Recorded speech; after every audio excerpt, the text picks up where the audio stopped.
Although my channel has been around for quite some time, I haven't really covered a whole lot about Legacy. But considering the audience of Legacy is very, very large, I guess it's fair that I make an episode covering a very well-known Legacy deck. Considering Legacy has been out for a really long time, much, much longer than Modern, in fact, I think it's fair I make an episode that's specifically geared towards a Legacy deck. While I did make a Dredge episode a little while ago, that episode was meant to be for Dredge across multiple formats, including formats like Vintage and Legacy.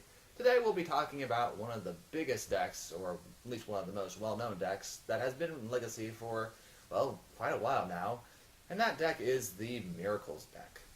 For the record, this deck actually was originally called Countertop, mainly because of its interaction between the core pieces of Counterbalance, which allows you to basically counter almost any spell if its converted mana cost is the same as the top card of your library, and its interaction with Sensei's Divining Top, which allows you to, well, put any cards you want in the top 3 cards of your library on the top. Therefore, basically giving you sort of a filter, in a sense, of what spell you want to counter, as long as a card with the correct CMC lies on top of your library. Granted, as long as a player has some mana, a player can essentially manipulate the top card of their library by using the top whenever a player casts a spell, and in turn, if the spell has the same converted mana cost as the card being cast, it will counter it with Counterbalance. And therefore, this kind of produces sort of a lockdown state of the game. What's even more annoying is it basically counters almost all 1-drops, considering you can just use Top's ability to tap and put it back on top of the library in synergy with Counterbalance. This deck changed quite a bit when Avacyn Restored came out, as that set introduced the Miracle mechanic, which allows you to cast a spell for a very low cost if it's the first card you draw in a turn. With Top's ability to manipulate the top cards of your library, and its ability to draw a card whenever you like, you can basically cast Miracles whenever. With the synergies of Top, Counterbalance, and Miracles, this makes for one headache of a matchup. Some ground rules you'll have to know when facing this matchup is your low-cost spells are likely going to be counter. Considering the deck relies on a card that counters spells based on converted mana cost, you'll have to mix up your curve. It's usually a good habit to try to cast multiple spells of different converted mana costs a turn. That way your opponent's going to have to keep mana open to adjust the top, and there's a very good chance that they may not have a card on the top 3 cards of their library that can counter all these spells. If you do have 1 and 2 mana spells, it's usually best to cast them as soon as possible before they establish the block. More than likely, if you run a deck with a lot of 1 mana spells, this is likely going to be a really tough matchup for you. Like I say, it is important to mix up your curve because your opponent is going to need more mana to adjust the top cards of their library so that they can counter your spells, if need be.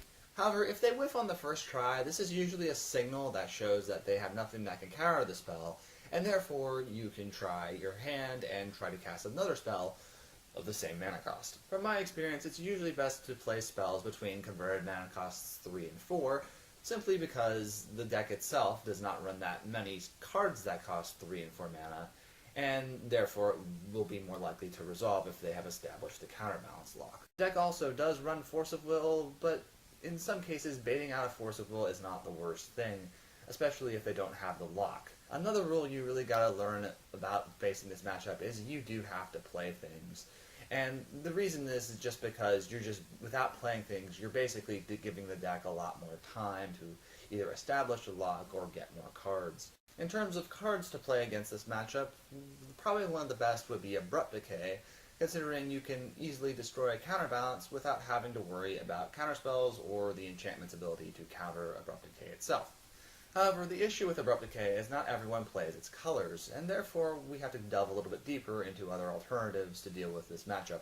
I would recommend, if you can, try to run spells that cannot be countered in general. Although there is a very limited slot amongst the hundreds of cards in the game that could be played in this area, having this basically relieves the pressure of you worrying about your spells being countered.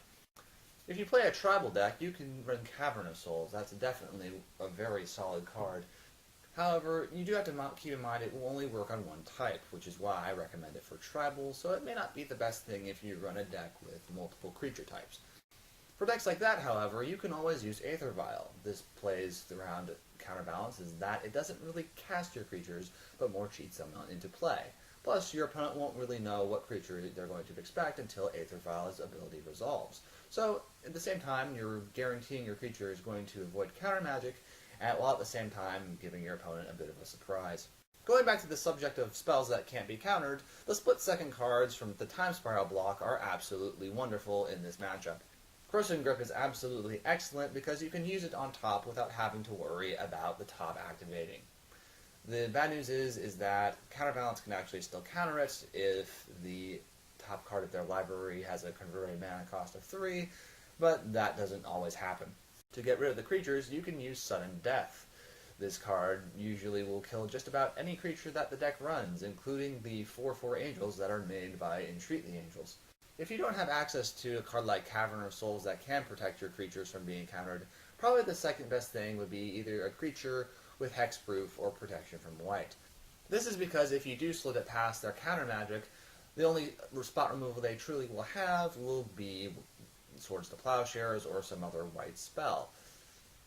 It's also important to note some decks run Lightning Bolt, but for some reason I haven't seen a whole lot of these decks lately, so as of filming this, I would recommend going with protection from white over protection from red.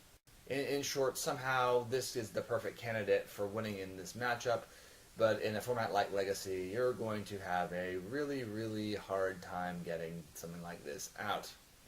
The issue with this is that, although creatures with protection and hexproof are nice, the thing is that Terminus basically gets rid of everything. The thing about Terminus, though, is that your creatures will be put back into your library. Because of this, you may or may not want to run some sort of tutor.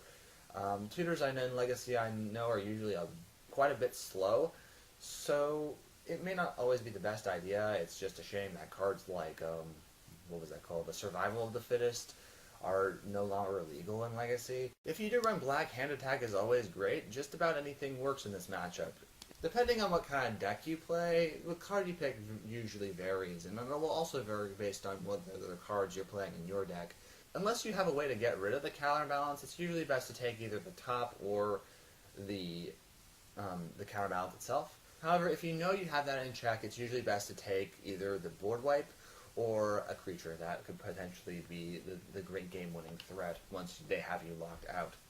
Considering most of these decks are usually blue and white, cards like Combust or Rending Volley are usually going to be absolutely devastating, considering the counterbalance deck will likely just have one blue creature just trying to beat you down. Considering this deck wants to draw cards at convenient times to cast miracles, another strategy that actually might come in handy is draw nuking, such as being able to prevent your opponent from drawing cards.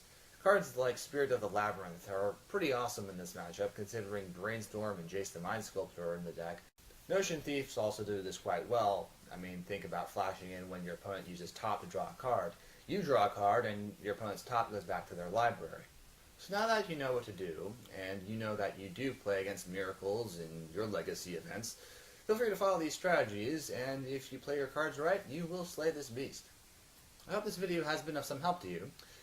If there's a deck that you are having trouble beating at your sanctioned event, FNM, or other location where you're playing Magic, feel free to let me know about it, and I'll make an episode about how to defeat that deck. Thank you all so much for watching. My name is Rhea Spectre, and I'll see you all next time.